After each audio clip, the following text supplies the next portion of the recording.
The air in Queens was thick with the stench of asphalt and motor oil, a familiar kind of perfume to Emily Lane as she bent under the hood of a rusted Chevy Impala. The garage, a squat brick building on 43rd Avenue, buzzed with the clatter of tools and the low hum of Springsteen on the radio. Her hands, slick with grease, moved with the precision of a surgeon, breathing life back into a carburetor that had long since given up the ghost. At 24, Emily was a shadow of the prodigy she once was, a top mechanical engineering student at Riverside Institute of Technology, one of the most prestigious schools in the country. That was before her father got swindled, leaving behind a mountain of debt that forced her to trade lecture halls for grease-stained floors. That Chevy done yet?" Tommy, the garage owner, called from the office. His voice was gruff, but kind, the only one around here that didn't carry a trace of pity. "5 more minutes," she shouted back, wiping sweat from her brow with the back of her hand. She tightened a bolt, her fingers dancing across the engine like a pianist on a Steinway.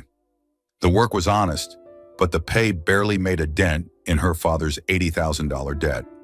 Nights were for studying, hunched over frayed Riverside textbooks, chasing a dream she wasn't even sure she believed in anymore. The garage bell jingled, and a man in a tailored suit stepped inside, looking as out of place as a peacock in a junkyard. He adjusted his tie, eyes scanning the room until they landed on Emily. "You Lane?" he asked curtly. She straightened, squinting at him. "Who's asking?" "Vail Motors," he said, flashing a clipboard. "We need a prototype engine delivered to the convention center. Today. Tommy said you're handling it." Emily's stomach clenched. Vail Motors was a giant in the auto industry, known for its cutting-edge tech, and a CEO who had graduated from Riverside just a year before she started. She'd seen their ads, sleek cars, promises of a greener future, the kind of place she used to dream of working. Now she was just the delivery girl.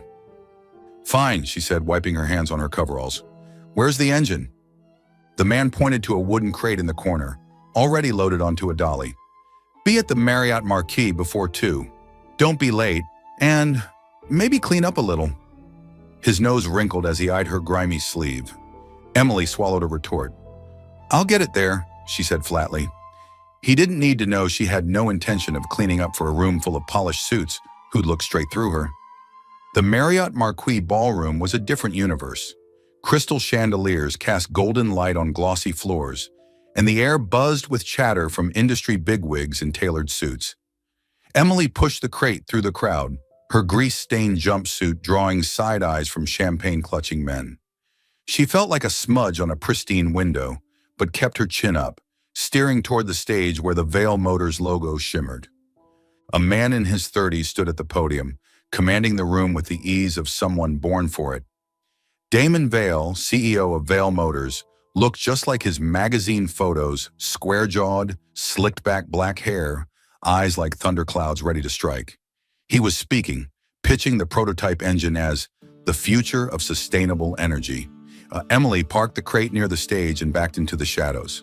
As Damon wrapped up his speech, a Vail Motors engineer in a polo shirt rushed over. "You the delivery girl?" he whispered. She nodded. "Good. Open the crate and mount it. Fast." Emily hesitated. "I'm just here to deliver." The engineer's face tightened. "You want to tell the boss we're behind schedule because you don't know how to tighten a bolt?" She gritted her teeth, then knelt beside the crate. The crowd's attention was still on Damon, giving her a moment to work unnoticed. The engine was a masterpiece, sleek lines, hybrid tech, a marvel of design. But as she hoisted it onto the display mount, her fingers brushed a loose manifold. She frowned, checking the joints. A gasket was misaligned, and the fuel line had a hairline crack. Amateur mistakes. Fire hazard if started. She glanced around. The engineer was busy, and Damon was fielding questions. No one was watching. She pulled a multi-tool from her pocket and began tightening the manifold, her hands moving on instinct. The fuel line crack was more serious. She needed sealant or a replacement tube to make it safe.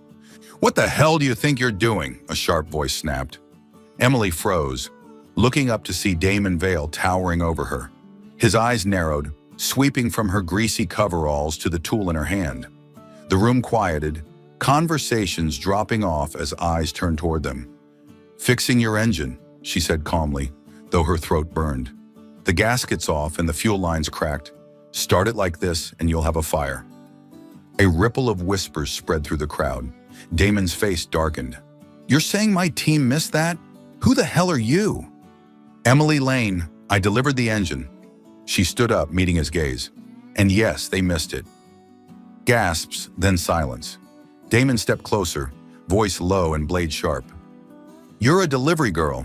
You don't touch my prototype. You don't speak unless spoken to. Emily's blood boiled. She'd heard that tone before from professors who doubted her, from lenders who sneered at her father. She raised the multi-tool, pointing to the engine. Check for yourself. Loose manifold and the fuel line's a disaster. I'm not wrong. Damon's jaw clenched. He glanced at the now pale engineer, then back at Emily. Fine, he said coldly. Show me. The crowd pressed closer, curiosity and skepticism thick in the air. Emily knelt again, pointing to the misaligned gasket and the faint crack. Here, she said, tapping the fuel line. Pressure test it, you'll see. It's already leaking. Damon crouched beside her, his cologne sharp against the metal tang of the engine. He examined the line, fingers brushing the crack. For a moment, his expression shifted surprise, maybe, or something close. Then it hardened again. Lucky guess, he said, standing, but don't think that makes you an engineer. His words cut, but Emily didn't flinch. I don't need your validation to know what I'm doing. A ripple of laughter broke the tension, but Damon's eyes stayed locked on her. He turned to the crowd, voice loud and smooth. Looks like our delivery girl's got a bit of skill. Let's see if she can handle the heat. Applause followed, many thinking it was part of the show. Emily's hand curled into a fist. She hadn't come to be anyone's entertainment. But as she met Damon's gaze, something unspoken passed between them, a challenge, a spark, a line drawn in the sand. She would show him. She would show them all. You're watching Soul Stories, where every tale whispers of love, healing, and hope. If you believe that even the smallest act of kindness can change a life, and that love often arrives when we least expect it, don't forget to subscribe and be part of our journey. Now stay with us. The story is just beginning. The ballroom of the Marriott Marcus still echoed with applause, but Emily could feel the eyes on her, part curiosity, part condescension. Damon Vale stood tall on stage, the chandelier's light glinting in his cold, sharp eyes. His words, "Let's see if she can handle it," still hung in the air like a gauntlet thrown. Emily gripped the multi-tool in her hand, her pride flaring like the fire she'd just warned about in the engine. All right, Miss Lane, Damon said, his voice smooth but laced with mockery. He stepped down from the podium and walked toward her, the crowd parting instinctively to make way. You think you're smarter than my engineering team? Then prove it. He pointed to the prototype engine on display. If you're as good as you say, fix it, right now, in front of everyone. A murmur rippled through the crowd. Investors in custom suits, engineers with gleaming name tags, even reporters raising their cameras, all waiting to see how this grease-stained girl would fail. Emily looked at the engine, then back at Damon. He was playing a game of chess, and she was the pawn being pushed to the front lines. I need tools, she said calmly, though her heart pounded. A new fuel hose, high-pressure sealant, and a torque wrench. Damon raised an eyebrow, but the corner of his mouth twitched as if he was enjoying the show. Give her what she needs, he ordered the nearby engineer, who now looked like he wanted to disappear into the floor. The engineer rushed off and returned a few minutes later with a toolbox and a fresh coil of hose. Emily knelt beside the engine, acutely aware of the dozens of eyes watching her every move. She wasn't a stranger to pressure, the long nights at Tommy's garage with irate customers breathing down her neck, or the exams at Riverside where she had to prove she wasn't just the only girl in the room. But this was different. This was a stage, and she had no room for error. She began removing the cracked fuel line, her fingers moving quickly but steadily. The crowd was silent now. The only sounds were the soft clicks of metal and her own quiet breathing. This hose isn't up to spec, she said, not looking up but speaking loud enough to be heard. The wall thickness is too thin for hybrid pressure. Someone chose the wrong material. She shot a glance at the engineer, who had gone red. Damon folded his arms, watching her like a hawk. Are you blaming my team? Not blaming, Emily replied, fitting the new hose in place. Just stating the facts. The design is impressive, but the quality control isn't. She applied a layer of high-pressure sealant, checked the fittings, and used the torque wrench to secure everything. Every motion was precise, like a dance she'd practiced 1,000 times. She stood, wiping her hands on her jumpsuit. Done. Start it up. It won't leak. Damon tilted his head, his eyes scanning from the engine to her and back. Confident, aren't you? He said, a tone somewhere between sarcasm and intrigue. He signaled to another engineer to start the engine. The motor purred to life, smooth and steady, no signs of overheating or leaks. A few scattered claps broke out, but most of the room remained stunned, as if unable to believe what they had just witnessed. Emily crossed her arms, mirroring Damon's stance. Told you I wasn't wrong. A flicker of a smile crossed Damon's lips, but it vanished as quickly as it came. He turned to the crowd and raised a hand for silence. Miss Lane here, he announced, voice echoing. Just fixed an engine my team, some of the best engineers in the field, overlooked. Perhaps we should applaud her, or her luck?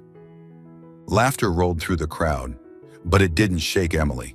She looked Damon straight in the eye, unwavering. He thought it was luck? Fine, she'd make him eat those words. But Damon wasn't finished. He stepped closer, lowering his voice just enough that only she could hear. You think you're special, Lane? I was a top student at Riverside too. I know you're type cocky, but you crack under real pressure. He straightened, returning to his public tone. Thanks for delivering the engine. You can go now.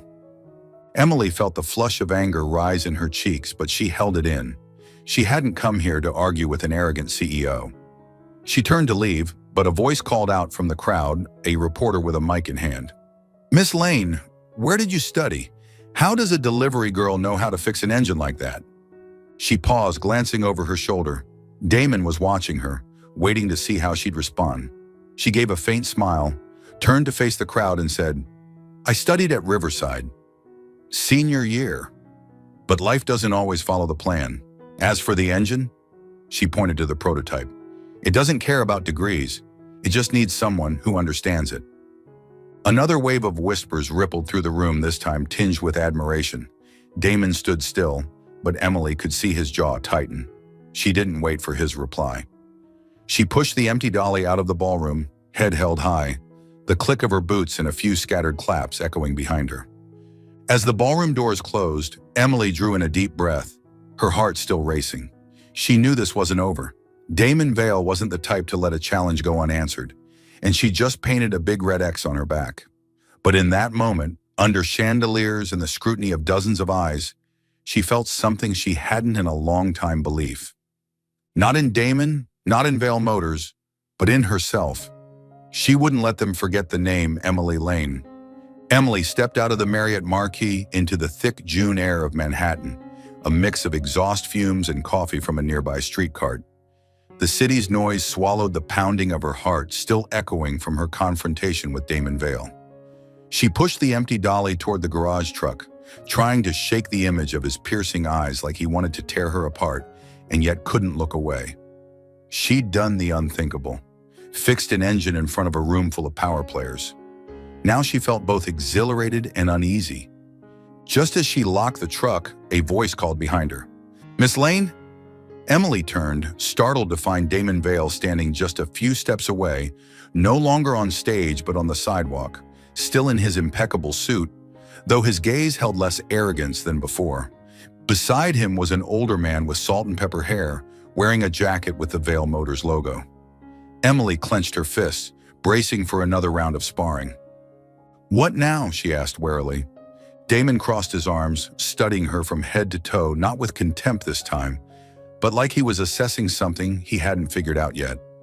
You made an impression, he said evenly. Not many people talk back to me. Fewer still fix an engine my team missed. Emily raised an eyebrow. Really? I thought you said I just got lucky. The corner of Damon's mouth twitched, but he didn't smile. Maybe I underestimated you, or maybe you're just putting on a show. He tilted his head, eyes sharp. I want to be sure. Vale Motors needs people with skill, not showboats. She narrowed her eyes, something feeling off. "What are you saying?" "A trial run," Damon replied. 7 days. Work at Vale Motors headquarters in Long Island. You'll be placed on the new engine development team. If you're as good as you think, prove it. If not," he shrugged, "you'll go back to the garage and no one will ever mention the name Emily Lane again." Emily felt her cheeks flush. This was the chance, the kind she used to dream about back at Riverside, sketching designs late into the night. But the way Damon said it, like he was granting a favor, made her want to punch that smug face.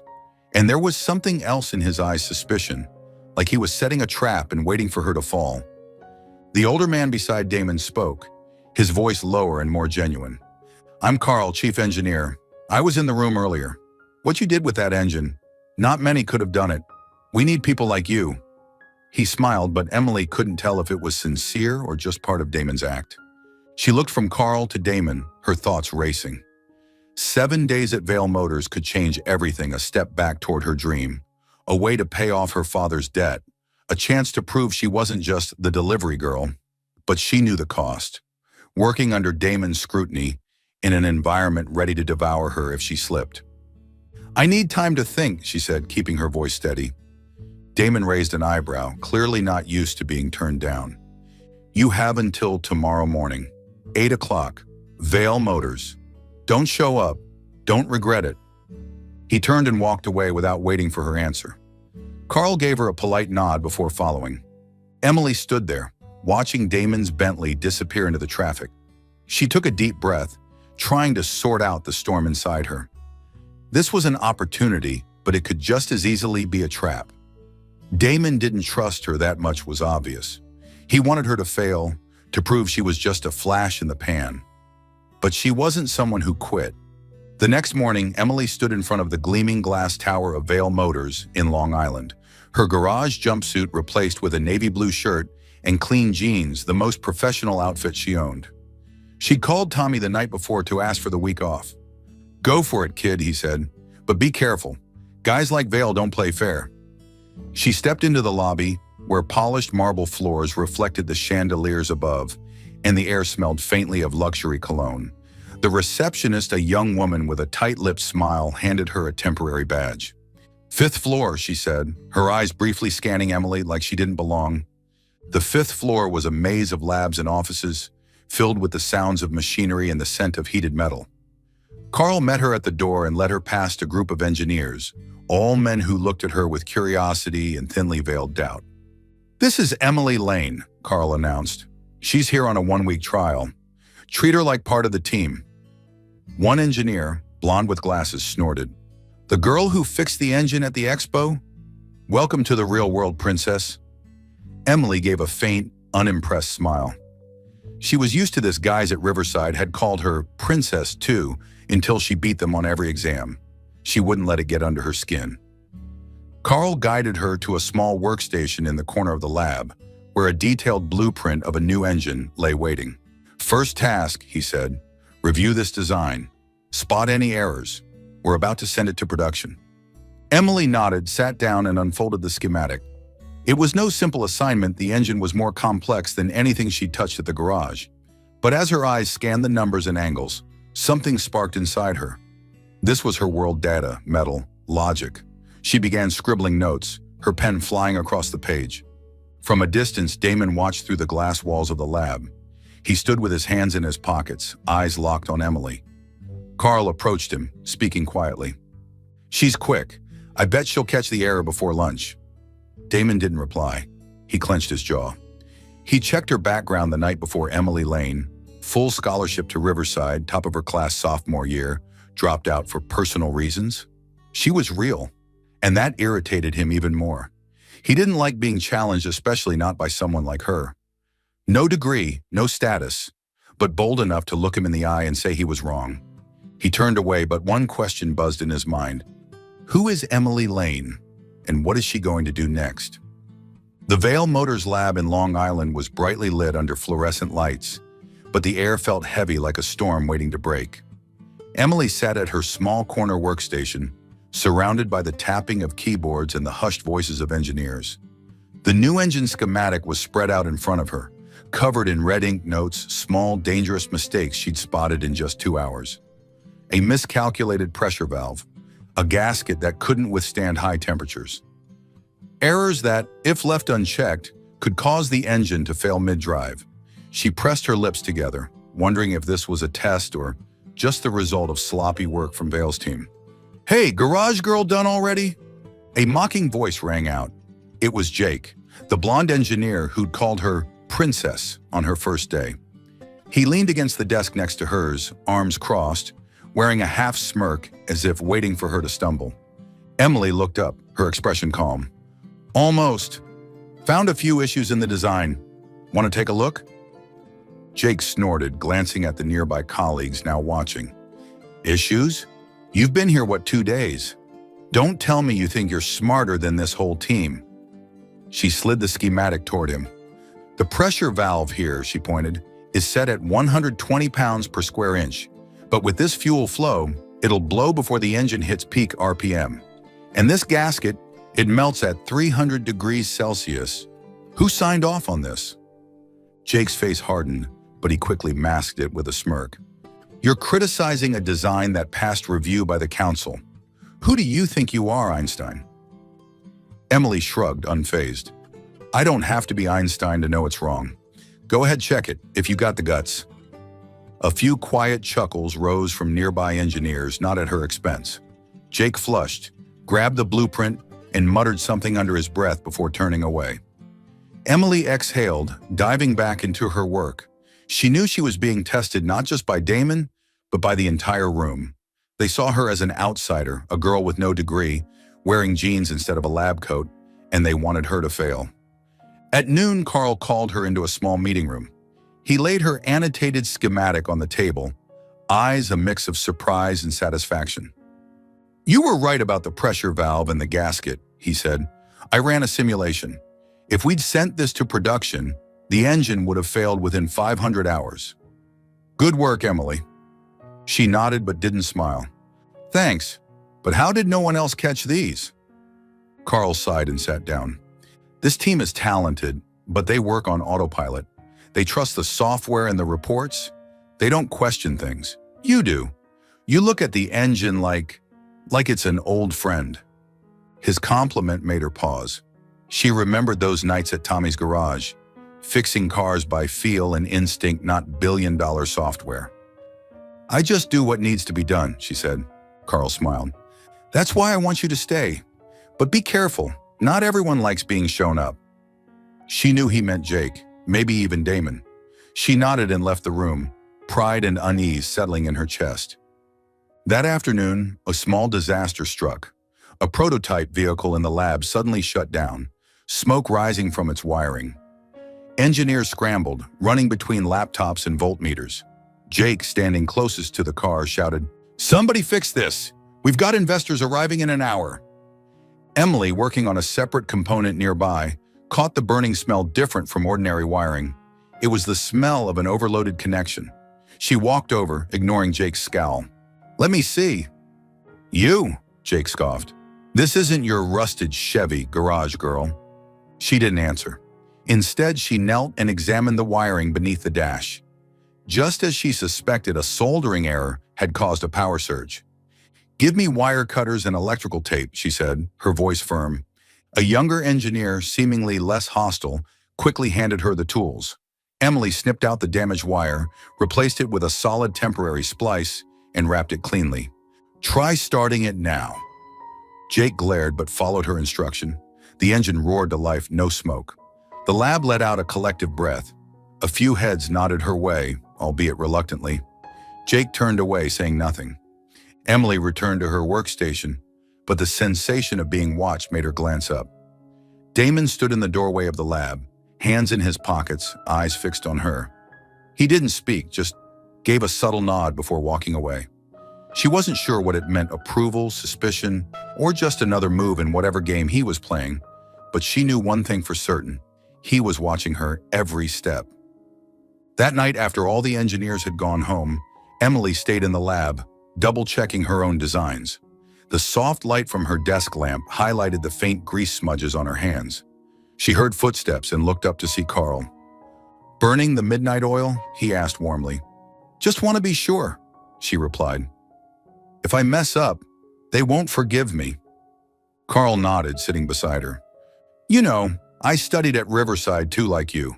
No scholarships, no support. I had to build everything from scratch. You remind me of those days, stubborn, but never giving up.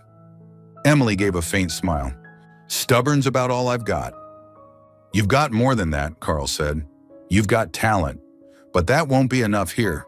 You've got to play the game or they'll crush you, especially Damon. He doesn't like being challenged. She studied his face, trying to read between the lines. You think he wants me to fail? Carl shrugged. I think he wants to understand you, but Damon doesn't trust easily. You'll have to protect yourself. Emily nodded and turned back to her design. After Carl left, she looked out the window at the glittering city lights. These 7 days weren't just an opportunity, they were a battle. And she wouldn't let Jake, Damon, or anyone else make her feel like she didn't belong. But deep down, she couldn't help wondering, was she walking through a door to her dreams or straight into a trap? Still following the story? If this story found you outside of Soul Stories, we invite you home to where every touching tale begins with truth, hope, and heart. The Vail Motors lab was quiet on Thursday morning, filled only with the soft hum of the air conditioner and the whisper of Emily's pen skimming paper. 4 days had passed since she first entered the gleaming glass building, and she felt like she was walking a tightrope, every step calculated, every mistake a potential fall. The new engine schematic on her desk was now filled with notes in red ink, but today she wasn't just spotting flaws. She had discovered something much bigger, something that could destroy the entire project. She flipped through the calculation pages, her finger pausing at the cooling system. The specs clearly showed that the radiator couldn't handle the high temperatures under prolonged operation. If this engine went to market, it would overheat, possibly even catch fire. Emily took a deep breath, knowing this would not be easy to report. The engineering team, especially Jake, had already shown resentment toward her critiques. And Damon? She had no idea how he'd react. She knocked on Carl's office door, the rolled-up schematic in hand. He sat behind his desk, eyes on the computer screen. Emily, he said, offering a small smile. Found something else? She unrolled the design onto his desk, pointing at the cooling system section. This radiator isn't strong enough. With the engine's current output, it'll fail long before passing endurance tests. If we don't make changes, the vehicle could be dangerous. Carl frowned, pulling down his glasses to study it. He flipped through pages, checked the numbers inside. You're sure? This design was approved by the board. They ran simulations. Simulations aren't always accurate, Emily replied, her voice steady. I recalculated. The temperature exceeds safe limits after 3 hours of continuous driving. We need a larger radiator, or we need to redesign the airflow.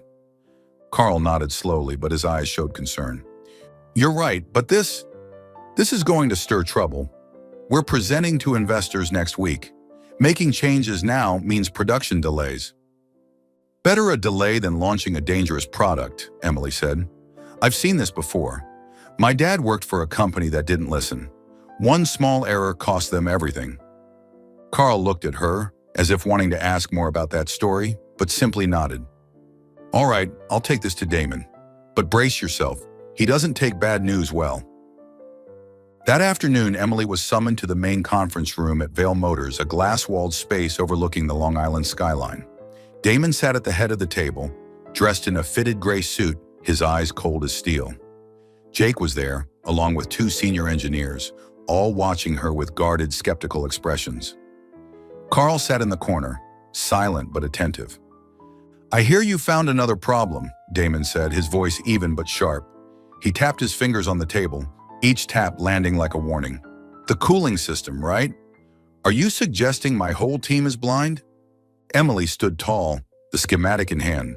Not blind, just not double-checking. The current radiator isn't enough for the engine's output. I've got the data right here. She placed the blueprint on the table and slid it toward Damon. Jake scoffed, shaking his head. Garage Girl wants to teach us how to do our jobs. Do you even know how many simulations we ran? Or do you think you're smarter than a supercomputer? Emily glanced at him but didn't take the bait. She looked directly at Damon. Simulations rely on ideal conditions, but real roads, high heat, heavy traffic, they're not ideal. This radiator won't hold. I ran the numbers here. She pointed to the chart. Temps will spike past 400 degrees Celsius after 3 hours. Do you want your cars catching fire on the freeway? The room fell silent. An older engineer cleared his throat and flipped through her calculations, but Damon didn't touch them. He leaned forward, his eyes locked on hers. Who do you think you are claiming you know better than my team? You're a dropout working in a garage. Do you even have a degree, Lane? Any credentials? His words cut deep, but Emily didn't flinch. She took a breath, her voice low but resolute. I was top of my class at Riverside, Mr. Vale. I was analyzing engines before you graduated. And I learned one thing. Staying silent when you know the truth is the fastest way to destroy everything. I'm not here to grandstand. I'm here to make sure no one dies from a mistake we can fix. Damon blinked just for a moment, but enough for her to see that she'd surprised him. Jake opened his mouth to argue, but Damon raised a hand to stop him. You're confident, he said, voice lower now. But if you're wrong, you won't just leave here. I'll make sure no garage in New York hires you. Emily swallowed hard but nodded. If I'm wrong, you won't need to fire me. I'll walk, but I'm not wrong. Damon stared at her a moment longer, then turned to Carl. Run the simulation again. Use her numbers. If she's right, we'll revisit. If not, he didn't finish the sentence, but his glare said everything. She would pay the price. That night, Emily stayed in the lab, desk lamp casting a glow over her tired face. She checked the data for the 10th time, determined not to have missed anything. She knew Damon wasn't just testing her, he was waiting for her to fail. But she couldn't back down. Not now. Not after coming this far. Footsteps echoed, and she looked up to see Carl in the doorway, holding a cup of coffee. You should get some rest, he said gently. Tomorrow's going to be long. Tomorrow his team will tear me apart if the simulation doesn't match, she replied dryly. Carl placed the coffee on her desk. You remind me of Damon back when he was at Riverside. Stubborn, relentless. But you have something he didn't. Emily raised an eyebrow. What's that? The courage to speak the truth, even if it costs you. Carl gave her a small smile. He won't admit it, but he respects that. At least, a little. She studied him, unsure if she believed that. But when Carl left, she took a sip of the coffee, letting the warmth settle through her. She didn't need Damon's respect. She just needed to be right. And she would be right not for him, not for Vale Motors, but for herself, and for the people who could get hurt if she stayed quiet. She turned back to the numbers, eyes sharp. This battle wasn't over. It was just beginning. On Friday morning, the Vale Motors lab was thick with tension. The overnight simulation results, using Emily's data, were now displayed on the large screen in the center of the lab, and the entire engineering team had gathered around. Emily stood at the edge of the group, arms crossed tightly, trying to steady her nerves. She knew she was right, but the condescending glances from Jake and Damon's cold silence made her feel like she was on trial. Carl entered, holding a freshly printed report. His eyes scanned the room, landing on Emily before he spoke. The simulation confirms what Miss Lane identified. The current radiator is insufficient. If we don't make adjustments, the engine will overheat under real-world conditions. She just saved us from a disaster. A wave of murmurs spread through the room. A few engineers nodded, but Jake shot her a glare, clearly displeased. Emily didn't care. Her eyes were on Damon, who stood against the wall, hands in his pockets. He said nothing, just gave a small nod, but his gaze, sharp and unreadable, felt like a scalpel. All right, Damon finally said, voice low. Miss Lane, what do you propose? Emily took a deep breath and stepped forward. Increase the radiator size by 15% and improve airflow through the grill. I've drafted a preliminary redesign. She slid a drawing across the table to Carl, who glanced through it and nodded approvingly. Damon looked at the drawing, then at her. You work fast, but these changes will cost millions and delay production by 3 months.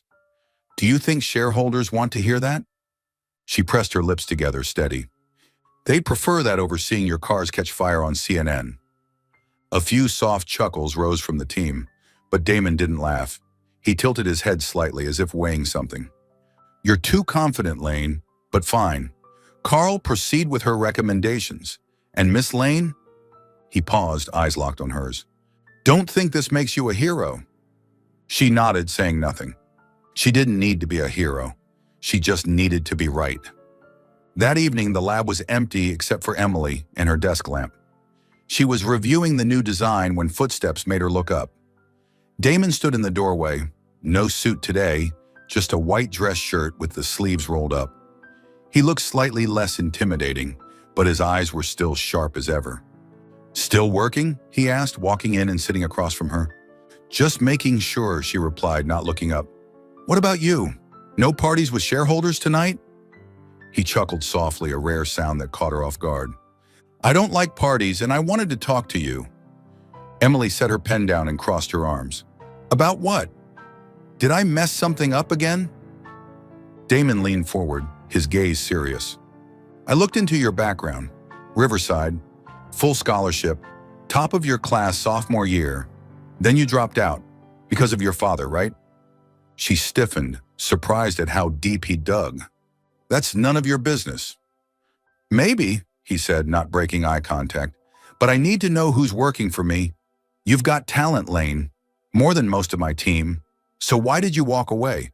Why choose a garage over the fight? Emily felt her throat tighten. She hadn't planned to talk about this, not to him, but his eyes weren't mocking this time. They were curious. My dad was scammed, she said, her voice low. A contractor promised him a big project, then vanished with the money. We lost the house. Everything. I didn't have a choice. Riverside doesn't cover debt. Damon stayed silent, but his gaze softened slightly. You could have deferred, found another way. She gave a bitter laugh. You've never had to choose between your dreams and your family, have you? My dad's a mechanic. Like me. He taught me everything I know, but he didn't have a degree, so no one listened to him. I couldn't let him lose everything because of me. Damon stared at her for so long she grew uncomfortable. Then he spoke, voice lower. My mother died because of a mechanical failure. A car. Faulty brakes. I was 15. No one took responsibility. No one apologized. Emily blinked, stunned by his openness. She hadn't expected that from the man who always seemed untouchable. I'm sorry, she said quietly, unsure what else to say. Don't be, he replied, rising. Just keep doing what you're doing. If you're right, I'll listen. But if you're wrong, he paused, his eyes sharpening again. You know the consequences. He turned and left, leaving her in silence.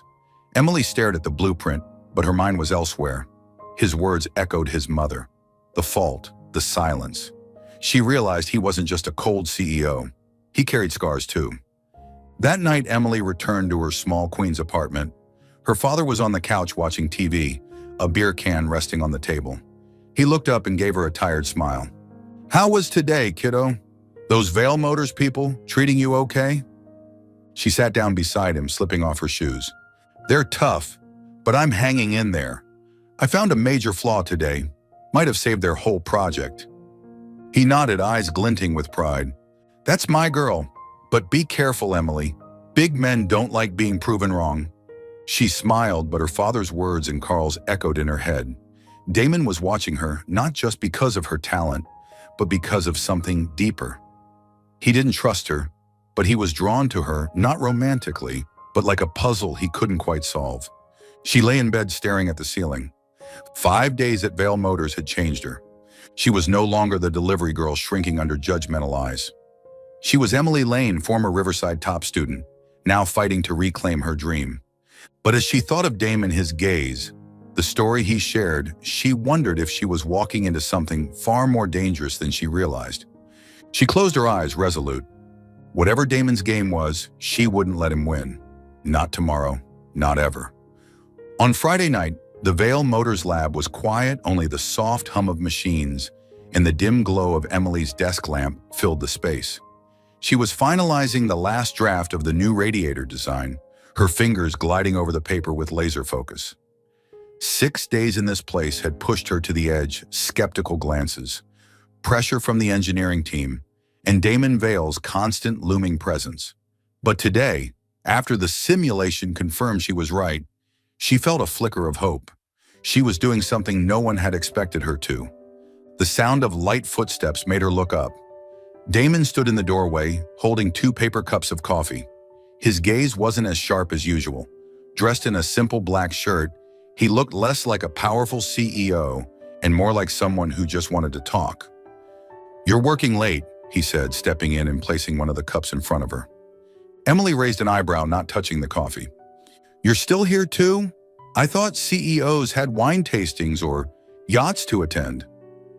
Damon chuckled softly and sat across from her. "Yachts aren't my style, and I wanted to talk, not about work." She tensed, unsure what he meant. After last night when he spoke of his mother and she opened up about her father, it felt like some invisible line had blurred. But still, she remained guarded.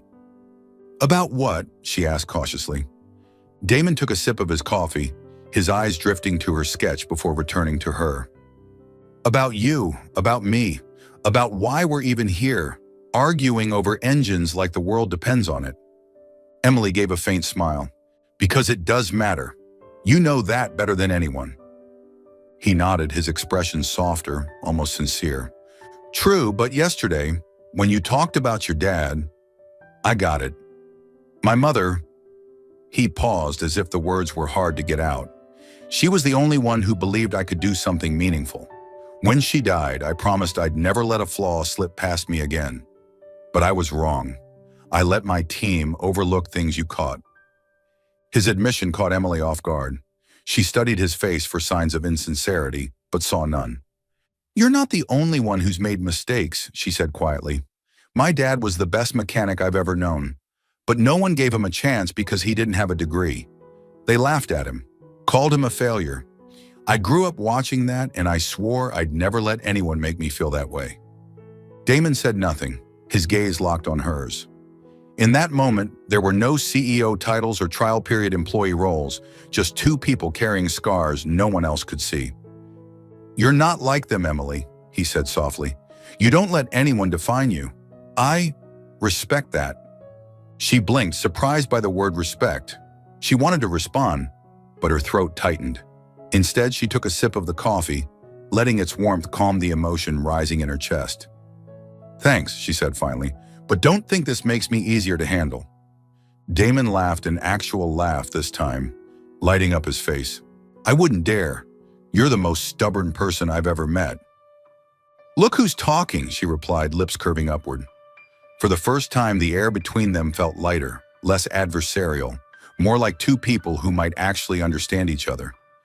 They sat there talking about things unrelated to engines, stories from Riverside, eccentric professors, late-night project disasters. Emily told him about the time she fixed an old Mustang for Tommy using nothing but zip ties and duct tape, which made Damon laugh. He shared about botching a school experiment and having to apologize in front of his entire class.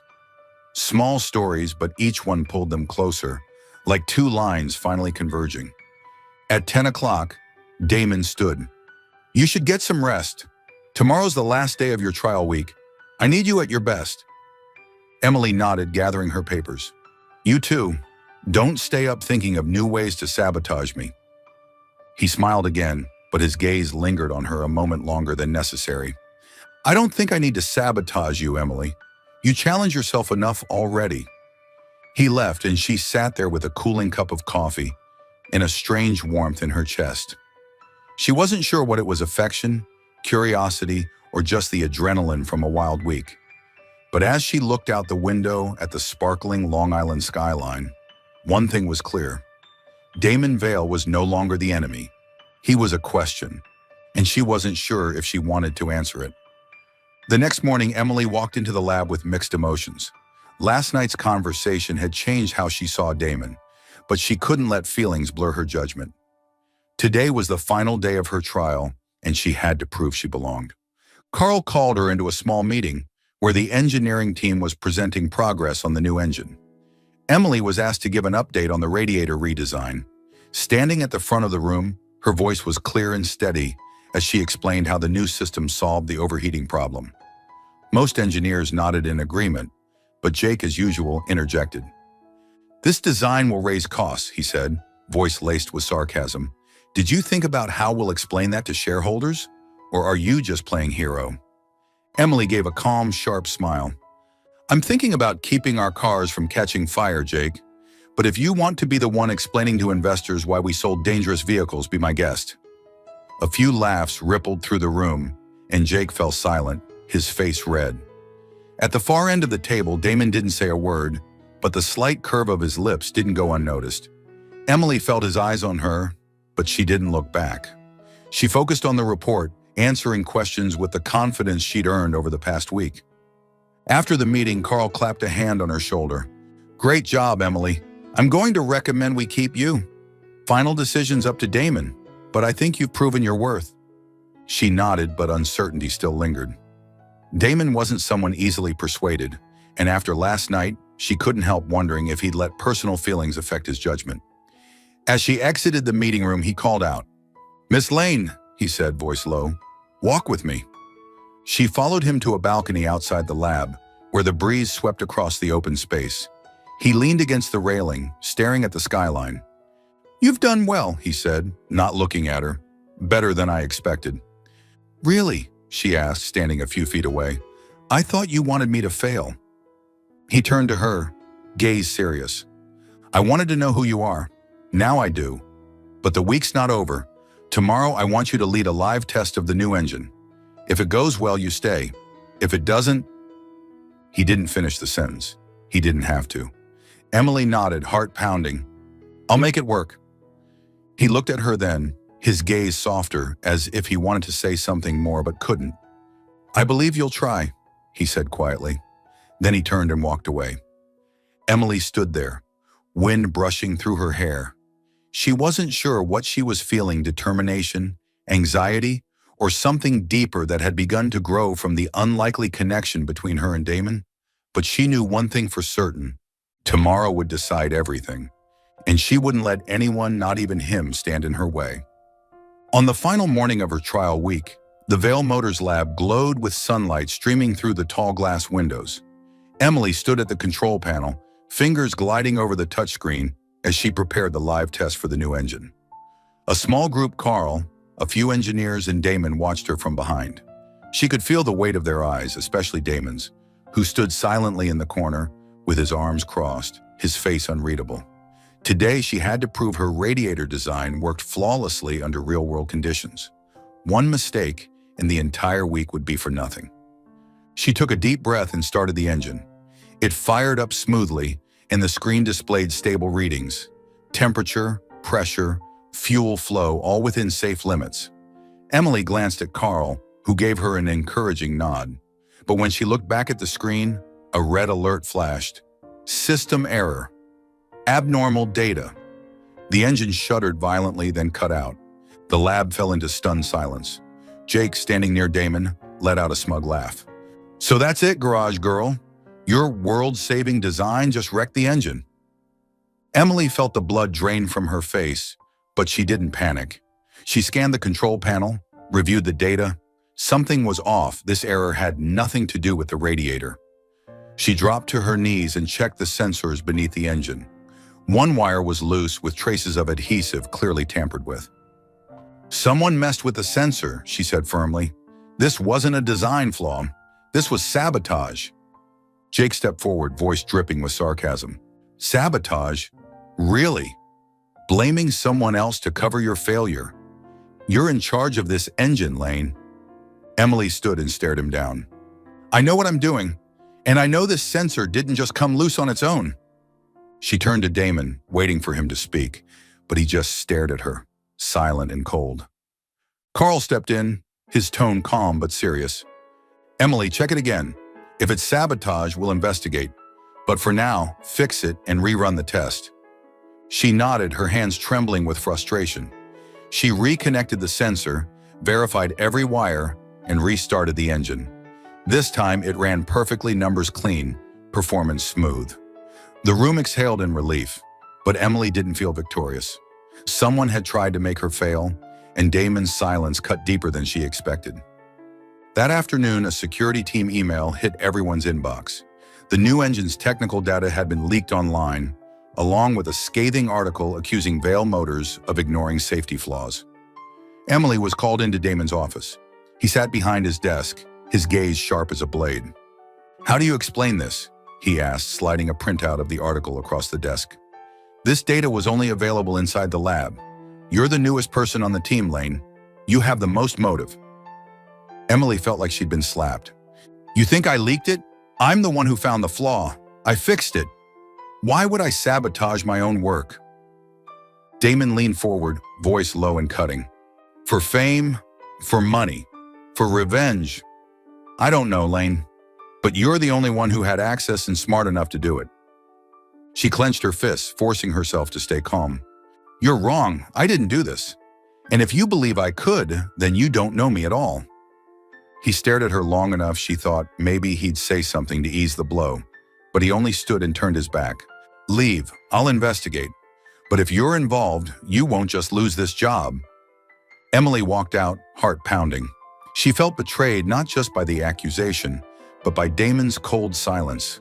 After everything they'd shared the night before, when he'd opened up about his past, and she had started to believe he trusted her now, she wasn't so sure. That evening, Emily sat in her small Queens apartment, eyes fixed on her laptop screen. The article was still spreading, and she'd just received a message from Carl. "Stay calm, I believe you. We're reviewing the security cameras." But his words weren't enough to soothe the ache. She thought of her father, how many times he'd been blamed for mistakes he didn't make simply because he didn't have a title. Now she was living that same story. She stood, pacing the room. She wanted to fight back, to prove her innocence, but she didn't have access to Vail Motors' security systems. All she had was her mind and her will. She opened her laptop and began reviewing every personal note from the past week, searching for any clue to who could have sabotaged the test. One name kept surfacing in her mind. Jake. He had always been hostile, always trying to undermine her. But would he really risk everything to frame her? A knock at the door startled her. She opened it and was shocked to see Damon standing there. No suit this time, just a hoodie and jeans. He looked less like a CEO and more like a man burdened with something heavy. "We need to talk," he said, voice low. She crossed her arms, not inviting him in. "Talk? Haven't you already decided I'm guilty?" He looked at her, conflicted. "I haven't decided anything, but I need to hear from you. The whole truth. If you didn't do it, give me a reason to believe you." Emily's emotions surged, anger, hurt, and something she couldn't quite name. She wanted to slam the door, but a part of her, the part that remembered him speaking of his mother, the part that had felt something shift between them, held her back. "Fine," she said, opening the door wider. "But you're going to listen. All of it. And if you still don't believe me, I'll find my own way to prove it." Damon stepped inside, and as the door closed behind them, Emily knew this wasn't just a fight to clear her name. It was a chance for him to see her, and for her to finally be understood, before everything came crashing down. Emily's small apartment in Queens was dimly lit by an old desk lamp. Damon sat in a frayed armchair, fingers interlaced, eyes fixed on her. The air between them was heavy, every word felt like it could either shatter or mend something fragile. Emily leaned against the wall, arms crossed, steadying her voice as she recounted everything. From her first day at Vail Motors, Jake's condescending looks, to the feeling of being set up when the engine failed and the data was leaked. She held nothing back, not even her suspicions about Jake, despite having no proof. "You want the truth?" she said firmly. "That's all of it. I didn't leak the data. I didn't sabotage the engine. I came to Vail Motors to prove myself, not to destroy it." Damon stayed silent, his gaze scanning her as if searching for a crack in her words. At last, he exhaled and leaned back. "I want to believe you, Emily, but the data was leaked from the lab, and you're the new one. Security checked, there were traces of access from your temporary account."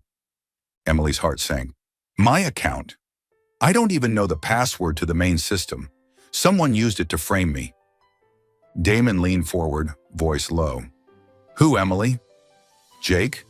Do you have proof, or is it just a feeling?" She pressed her lips together, frustrated that the truth was stacked against her.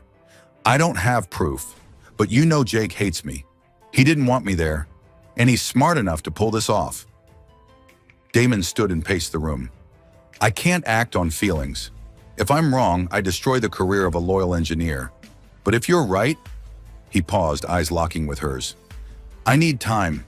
The shareholder conference is tomorrow. I'll find the truth before then. Emily nodded, though doubt flickered in her chest. And if you don't, I'll be fired, right? He didn't answer, just looked at her with a conflicted gaze. Get some rest. Tomorrow will be long. He left, and she was alone with a sense of helplessness and a fragile sliver of hope that he truly wanted to believe her. The next morning, Vail Motors' shareholder conference was held at a luxury hotel in Manhattan. Emily was told to attend even if her role was simply a trial employee standing in a corner.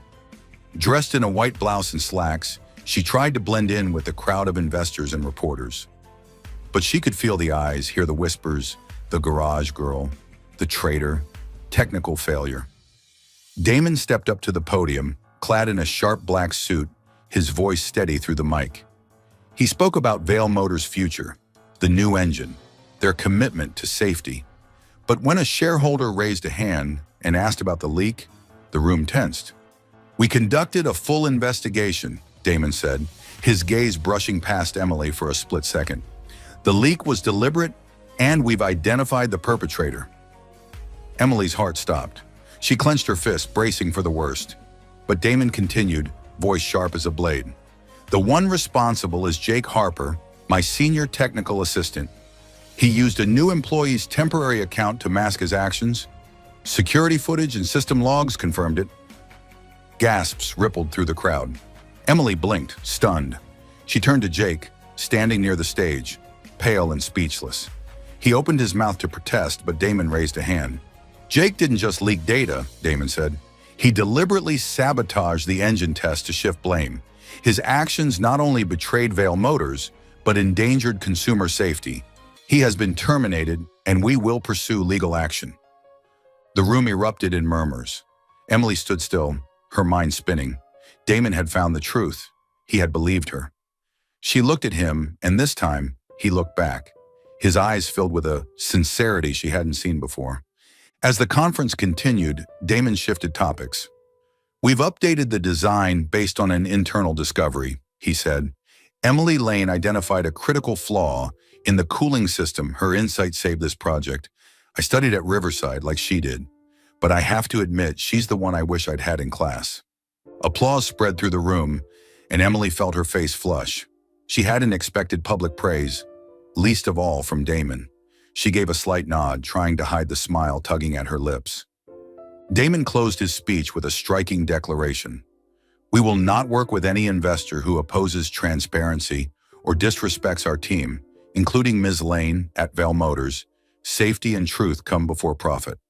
Some shareholders murmured in discontent, but the applause grew louder. Emily stood there, feeling a weight lift from her shoulders. She wasn't just vindicated, she was seen.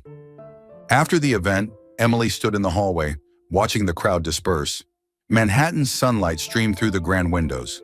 She was still processing everything. Damon had not only cleared her name, but publicly honored her.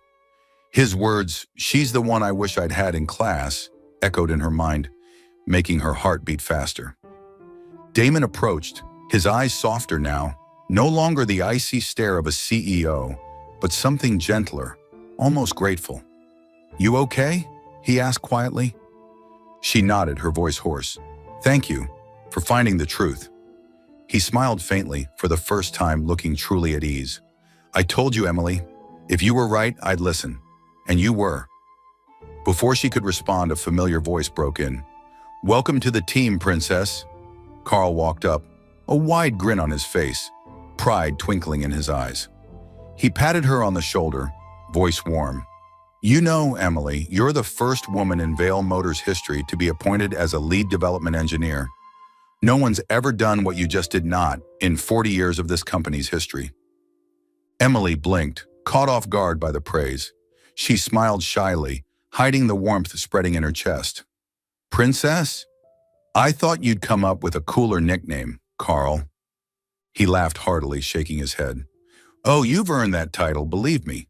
But don't let it go to your head. We've got work to do, and I'm betting you'll keep blowing us away. Damon, still beside them, crossed his arms, lips twitching into a smile. Carl's right, he added, eyes fixed on Emily. You're the first, Lane, and I hope not the last. She met his gaze, something stirring inside her, not just validation, but a deeper connection forged through everything they'd faced. So now what? She asked lightly, but with a hint of challenge. My trial week is over. Damon tilted his head, eyes glinting. You want to stay? We need you. I need you. She smiled, not hiding it this time. I'll think about it, but this time I want a real contract. No more trial runs. He chuckled, the sound echoing down the empty hall. Stubborn as ever. Fine, Lane. We'll talk. Carl clapped his hands, breaking the moment. There we go. I'll grab coffee to celebrate. You two, keep arguing. He winked, then walked off, leaving Emily and Damon alone. As Damon turned to leave, Emily watched him go, her heart pounding. She had won not just the case, but her own inner battle. She was the first woman to break the barrier at Vail Motors. And as she stepped out of the hotel into the brilliant Manhattan sun, she knew she had reclaimed something she thought she'd lost. Her faith in herself and maybe, just maybe, something with Damon Vail.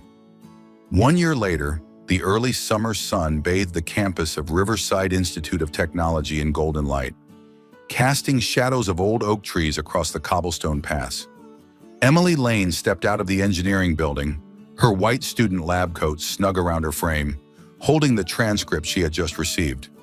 She had completed her final year, graduating at the top of her class, just as she had once dreamed before life pulled her off course. The scholarship from the Vail Lane Foundation, a program initiated by Damon Vail himself to support students like her, had brought her back to school without the burden of financial worries.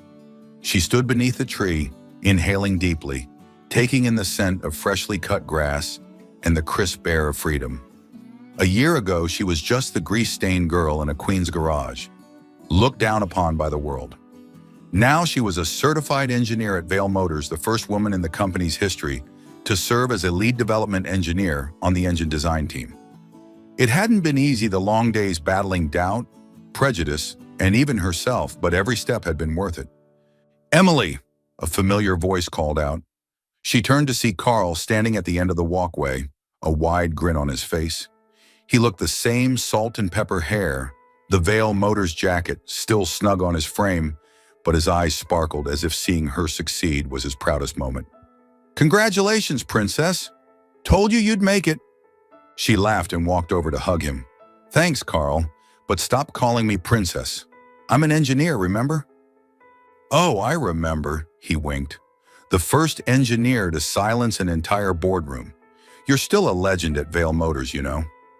They laughed together as Carl filled her in on the changes at the company, how Damon had restructured the engineering department, hired more women and recent graduates, all inspired by her story. He's changed a lot because of you, Carl said in a lower tone. But don't quote me. He'll deny it to his grave. Emily smiled, her heart fluttering a little at the mention of Damon. Over the past year, their relationship had evolved from fiery arguments to deep mutual respect, and then into something more.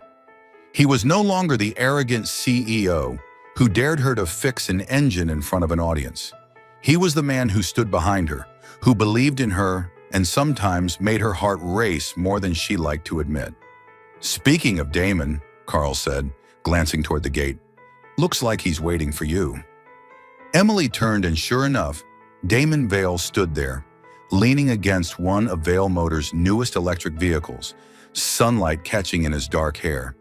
He wore a deep blue dress shirt with the sleeves rolled up, striking the perfect balance between polished and relaxed. When she approached, he smiled genuinely, without walls, and it made her pause. Congratulations, Engineer Lane, he said, voice low and warm. I heard you topped your class. Not surprised at all. She shrugged, trying to hide her grin.